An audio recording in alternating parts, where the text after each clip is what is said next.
کردار کے تعلق سے اگر ہم اعلیٰ حضرت کا ذکر مبارک کریں کہ اعلیٰ حضرت نے کس طرح اپنے تحریر کے ذریعے کردار بنانے کی کوشش کی،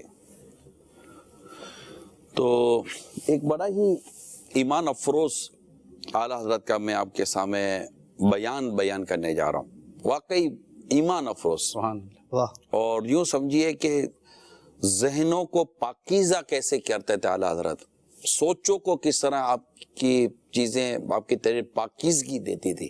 ماشاءاللہ۔ تو اعلیٰ حضرت سے ایک سوال ہوا، کہیں کہ تھوڑا سا لفظوں کی آسانی کا میں کوشش کروں گا، لحاظ رکھ سکوں۔ تو اعلیٰ حضرت سوال ہوا کہ امام صاحب ویسے تو نماز مغرب میں تاخیر کرتے ہیں، لیکن جب ان کے پیر صاحب آئے تو وقتاً نماز پڑھی اور رکوع و سجود میں تسبیحات بھی پڑھی، یعنی تھوڑی طویل کی، یہ تو ریاکاری ہو گئی۔ اب یار جیسے میں اپنے پاس بھائی بڑے آئے تو کرو گے نا دکھاوا، سوال یہ کسی نے اعلیٰ حضرت کے سامنے مسئلہ رکھا۔ اس کے جواب میں میرے آقا اعلیٰ حضرت امام اہل سنت رحمت اللہ تعالی علیہ نے امام صاحب کے عمل کا اچھا پہلو بیان فرمایا، اور یہ بھی بتایا کہ مسلمان کے عمل کو اچھے پہلو پر رکھنا چاہیے، اچھی سوچ پر رکھنا چاہیے، اور یہ لازم قرار دیا کہ یہ کرنا لازم ہے، اور ساتھ بدگمانی کی حرمت بھی بیان فرمائی۔ اسی طرح لکھتے ہیں اذان مغرب میں بلا وجہ شرعی تاخیر خلاف سنت ہے۔ پیر صاحب کے سامنے جلد دلوانا ریا پر کیوں سوچا جائے کہ یہ ریاکاری تھی، بلکہ پیر کے خوف یا لحاظ سے اس خلاف سنت کا ترک اس نے کر لیا ہوگا، تو یہ تو پیر کا فیض ہو گیا۔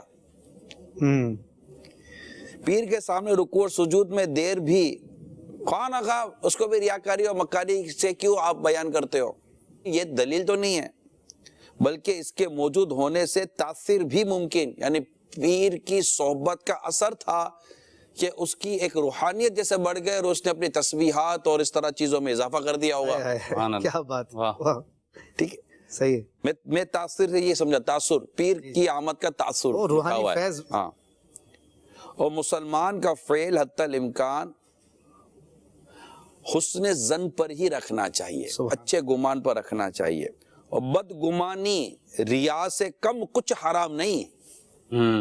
کیا بات کی، زبردست۔ اگر کوئی کہنے لگے یار یہ ریاکاری کر رہا ہے، جی تو تم تو بدگمانی کر رہے ہو، تو بدگمانی بھی ریا سے کم حرام تو نہیں۔ زبردست۔ ہاں، اب یہ ہے اعلیٰ حضرت، یہ ہے اعلیٰ حضرت کا کردار سازی کا ایک انداز، ایک مصلح قوم کا انداز تھا۔ اعلیٰ حضرت مصلح امت ہے، مصلح امت ہے، واہ، ٹھیک ہے، اصلاح فرماتے ہیں، انداز ہمارے سامنے آیا، مگر اعلیٰ حضرت بہت بڑے فقیہ ہیں، مفتی ہیں۔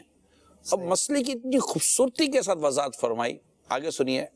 اعلیٰ حضرت لکھتے ہیں، ہاں اگر رکوع اور سجود میں اتنی دیر لگاتا ہو کہ سنت سے زائد اور مقتدیوں پر گھرا یعنی کہ تکلیف میں آتا ہو تو ضرور گناہگار ہے۔ اب شرعی مسئلہ بتا۔ اب شرعی مسئلہ، وہ بھی شرعی مسئلہ تھا، ریاکاری اور حرام، جی جی، وہ بھی شرعی مسئلہ تھا، وہ مطلب یہی میں عرض کرنا چاہ رہا تھا۔ یہ فتاوی رضویہ جلد 5 صفحہ نمبر 324 سبحان اللہ، پر اعلیٰ حضرت کا یہ ایک فتویٰ کا یوں سمجھیے کہ میں نے تھوڑا سا خلاصہ کر کے بیان کیا۔ اب تھوڑا سا آگے بڑھتے ہیں، اب فتاوی رضویہ جلد 22 صفحہ نمبر 517 کی طرف ہم جاتے ہیں۔ اسی عنوان کو میں کنٹینیو کرتا ہوں۔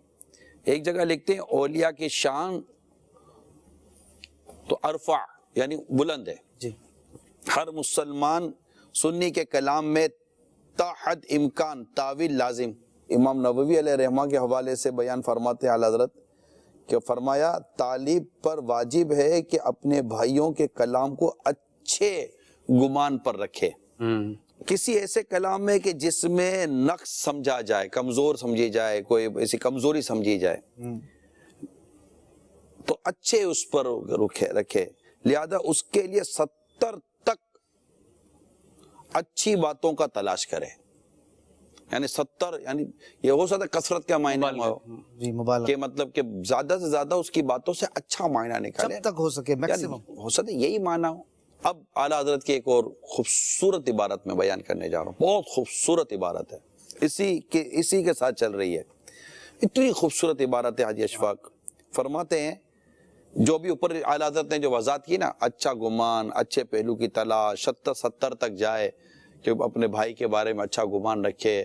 اس کے بعد ایک بڑی خوبصورت عبارت اعلیٰ حضرت فرماتے پھر ارشاد فرمایا اس سے عاجز نہیں، یعنی اس سوچ سے عاجز نہیں ہوتا مگر ہر ایسا شخص جس کو کم توفیق عنایت کی گئی. یعنی یہ جو خوبصورت سوچ ہے نا، محروم کا اس معنی سے وہی شخص محروم رہتا ہے جس کو جو توفیق سے محروم ہے. زبردست بات.